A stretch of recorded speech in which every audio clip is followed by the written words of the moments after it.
parole aux partenaires institutionnels autour de cette table et on va parler des 10 ans du Forum, 2014-2024, 10 ans du Forum national de l'économie sociale et solidaire, un temps fort et a priori, de ce que j'ai entendu, un record de participation.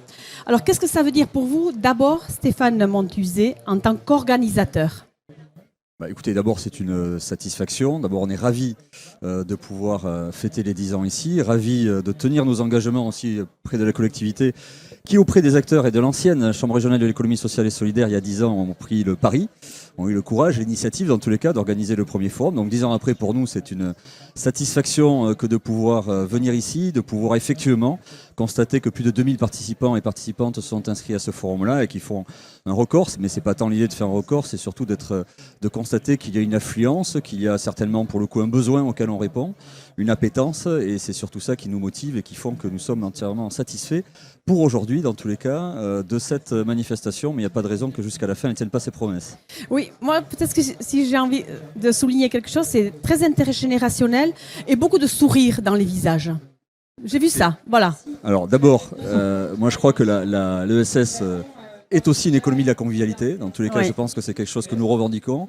Ça ne veut pas dire que c'est tous les jours facile, hein. Ça ne veut pas dire qu'on est toujours à gérer des choses simples, mais dans tous les cas, la question de remettre l'humain au cœur des questions économiques, c'est aussi reposer la question de la convivialité, du plaisir de travailler. Et je crois que c'est une nécessité. Voilà, on a quand même une séquence sociétale qui est un petit peu fracturée, complexe. Donc je pense qu'aussi de remettre un petit peu de convivialité et de plaisir à se retrouver, à travailler ensemble, c'est nécessaire. Et pour vous, Jérôme Balloz, donc pour le Niort, l'agglomération du Niortais, oui. Jérôme Balloz, que je n'arrive pas à dire bien, mais je vais y arriver. C'est tout simple. Alors, j'imagine que pour vous, ça ne doit pas être facile non plus, avec tout ce monde, dans Niort, dans les environs. Oh bah ça va, 2000 c'est beaucoup, mais on gère quand même. On est très heureux de recevoir toutes ces personnes venues de la France et même d'ailleurs, autour de l'économie sociale et solidaire, dans une terre d'économie sociale et solidaire, puisque Niort, ce sont bien sûr les mutuelles d'assurance avec une gouvernance importante et puis un modèle économique performant. C'est toute l'histoire de nos coopératives laitières. La tradition coopérativiste est très forte dans le monde paysan agricole et tout ça crée une grande résilience et nous sommes heureux. À Niort, c'est 26% de l'emploi privé, l'économie sociale et solidaire, 14% la moyenne nationale. Donc on revendique de façon tout à fait sympathique mais en même temps immodeste le statut de capitale de l'économie sociale et solidaire. Oui, vous avez envie que ça continue. D'où l'enjeu de faire Niort le forum. Niort est dans les environs quand même. Niort est dans les environs. Bien il sûr, faut qu'on soit. On est dans l'ESS, on est partageurs évidemment. Voilà, on coopère. partage. Voilà. Et pour vous, Maxime Baduel, puisque c'est un forum national, quelle est la vision de l'État sur l'économie sociale et solidaire ? Écoutez, je pense que déjà l'organisation de la Chambre régionale de l'ESS pour tenir cet événement est particulièrement honorable parce qu'en fait, l'ESS a besoin de ces rendez-vous. Je veux dire, l'ESS, c'est une économie qui est territoriale. Ce n'est pas une économie qui se décrète d'en haut, de l'État.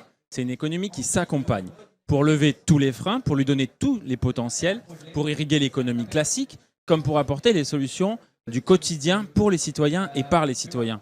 Donc on a besoin plus que jamais de ces rendez-vous pour rappeler les valeurs, Stéphane l'a largement dit, les valeurs d'altruisme, de respect, d'ouverture aux autres, de co-construction, de partage qui sont promues par l'ESS. De la place de l'humain. La place de l'humain.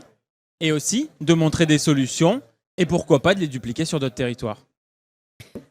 Deuxième question. Alors pour chacun d'entre vous, on va commencer avec Jérôme Balloz. Dans la ville et dans l'agglomération, on se projette comment pour les 10 ans à venir ? On a envie d'investir encore plus, on a envie d'avoir encore plus de monde, on a envie de montrer plus de diversité. On a toujours envie de recevoir le forum de l'économie sociale et solidaire, c'est certain.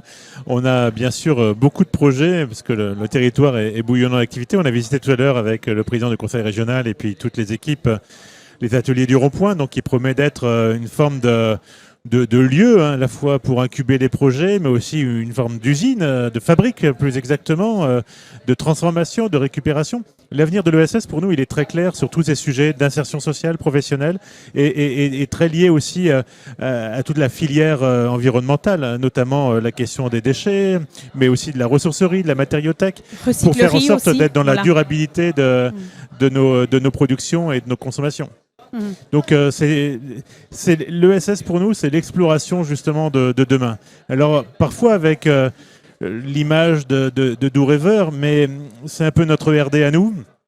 Et ça se concrétise aussi par des moyens qui deviennent très concrets, parce que Niort a l'expérience de transformer l'ESS et ses projets en modèle économique pérenne et durable. Donc c'est aussi tout ce qui nous intéresse à travers l'économie sociale et solidaire ici en particulier, et bien sûr ailleurs. Jérôme Baloge, vous avez parlé d'innovation tout à l'heure dans les projets. Vous avez en tête quelque chose que vous aimeriez qui se concrétise?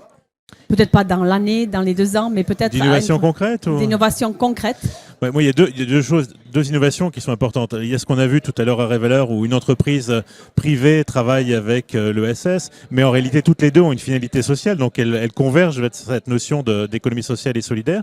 Et puis, il y a aussi, à travers l'ESS, tout un raccord au sujet du moment, comment garder, si ce n'est en souveraineté, en indépendance sur nos moyens de production et de travail. On voit bien combien l'ESS est résiliente, comment le modèle économique est résilient dès lors qu'il est fondé, qu'il est concret. Donc c'est un vrai champ d'exploration pour l'économie du 21e siècle qui est déjà bien commencé, mais en tout cas pour ces 10 prochaines années que vous dites, pour nous c'est un vrai pôle, un vrai môle territorial qui est très protecteur, qui est inscrit dans les territoires, mais qui protège aussi les personnes. Je parlais de Niort et du taux d'emploi ESS dans l'économie privée, 26%. C'est aussi un taux d'emploi des femmes et d'activité des femmes comme des hommes très important, et un taux de CDIsation pour les hommes, pour les femmes très important.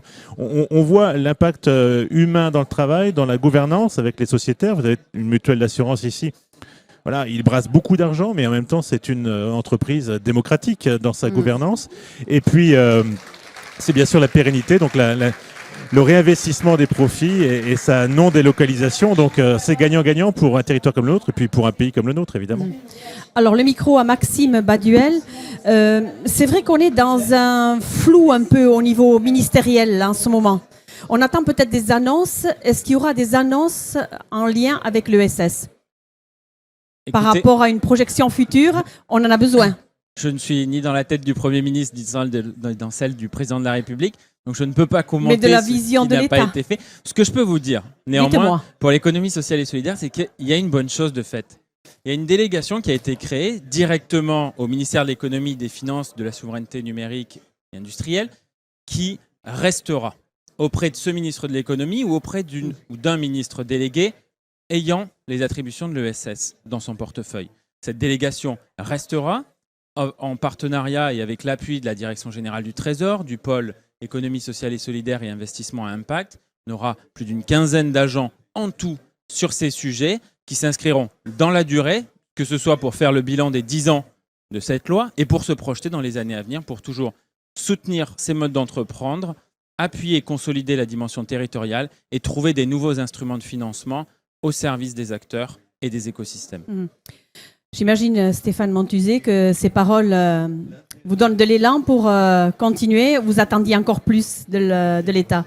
Alors, on attend toujours plus de l'État, de toute façon, mais je crois que Maxime est habitué à ce genre de réponse, mais de façon un petit peu plus sérieuse. D'abord, c'est une très bonne nouvelle malgré tout qu'effectivement on puisse compter sur une continuité de la délégation ministérielle sur l'ESS qui est confiée à Maxime Baduel. Donc ça, c'est une très bonne nouvelle pour nous parce qu'effectivement, c'était une question, c'était un doute, c'était une crainte parce qu'on a besoin de ce relais-là, on a besoin d'une politique active autour de l'ESS et en faveur de l'ESS et on a besoin de relais auprès des différents ministères. Donc je crois que c'est ça qui vient d'être réannoncé. Oui. Une réassurance de ce point de vue-là, donc c'est une très bonne chose et de ce point de vue-là, c'est pour aujourd'hui en tous les cas une bonne nouvelle puisqu'on était jusqu'à encore il y a quelques heures dans l'expectative.